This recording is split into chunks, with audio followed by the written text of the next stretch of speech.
Hey guys, my name is Alex, and this is my first video of maybe many, maybe just one.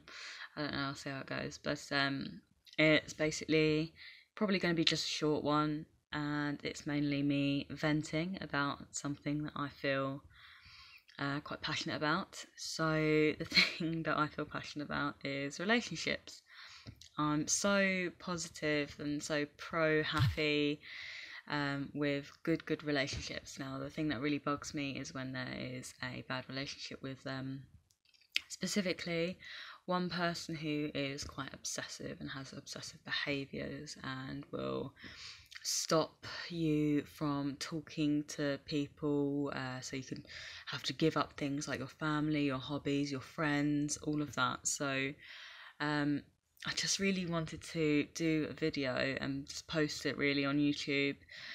I don't have much content to put in it. I just really wanted to say that anyone struggling with it, just stay strong. And I know that's really hard to do, and I know sometimes you probably won't know who to talk to, but just try and open up to a friend. Don't disconnect yourself, because once you're disconnected, it gets harder and harder to actually open up and speak to someone. Luckily, I've never been in this position, and I am so thankful and touch wood.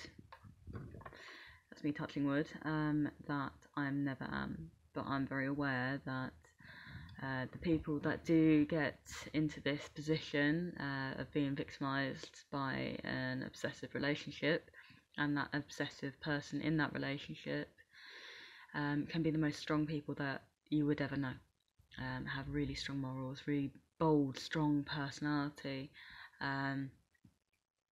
just in generally a very strong person. I said strong far too much, I know, but sometimes you don't always realise something is happening until it's too late, and then you feel trapped, and then you're like, what can I do? Where can I go? Who can I speak to? There's a situation and I don't know how to get out of it. Please, please, please, if you have someone, even if you're not sure, it can be a colleague, a friend, a family member, anyone that you think you might be able to trust, a teacher if you're still at school, anybody, please, please, please, please, please open up to them. You don't have to open up everything straight away. Little by little, it's fine.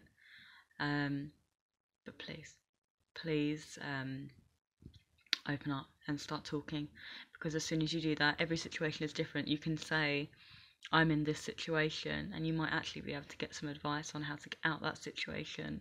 Or, for example, if someone is bullying you in the relationship, just how do you bring that up with them?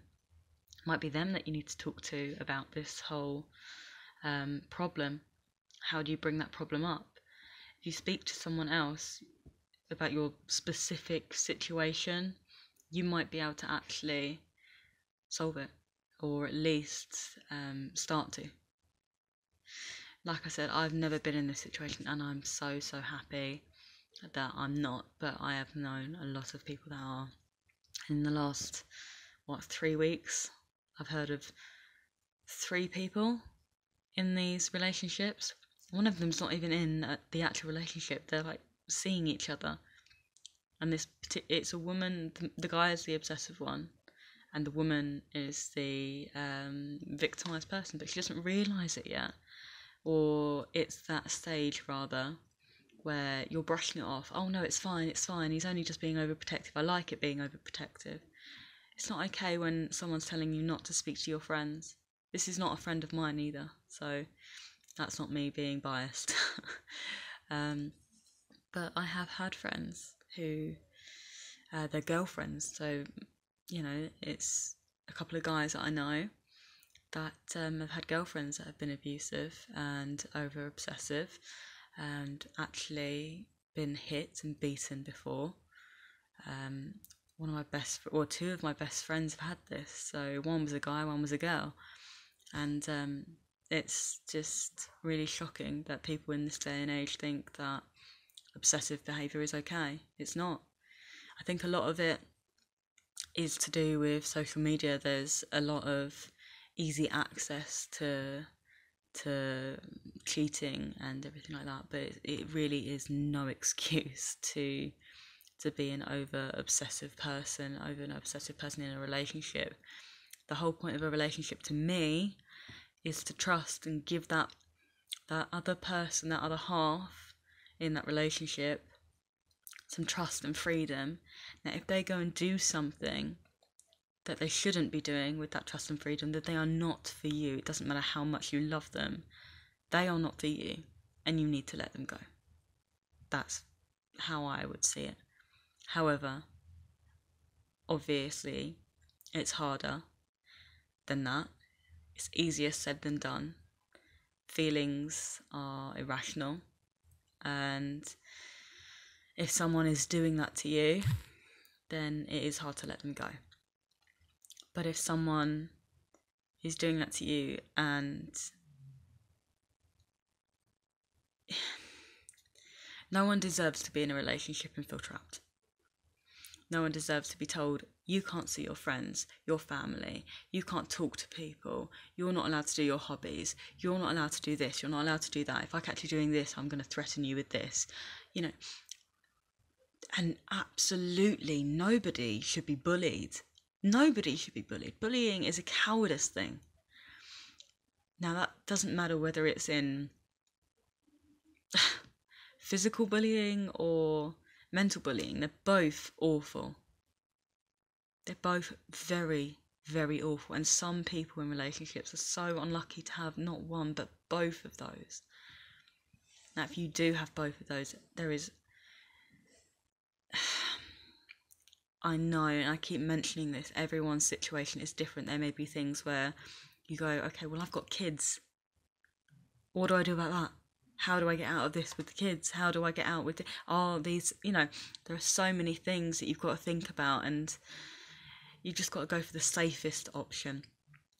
And when I say the safest option, I mean, if you are getting beaten or mentally bullied, I mean the safest route to leave that situation. Now, like I said before, please talk to somebody. If you feel like you haven't got anyone to talk to because you've stopped talking to people because of that person, please go back and talk to old friends, family members, colleagues, teachers, anybody, because if it was me and I fell out with my friend because of their relationship, or they just kept pieing me off, or anything like that, if they came to me and said, look, I'm really sorry, I know we haven't spoken in a while, but I really need to speak to someone, I'd listen, 100%. Especially with something so serious.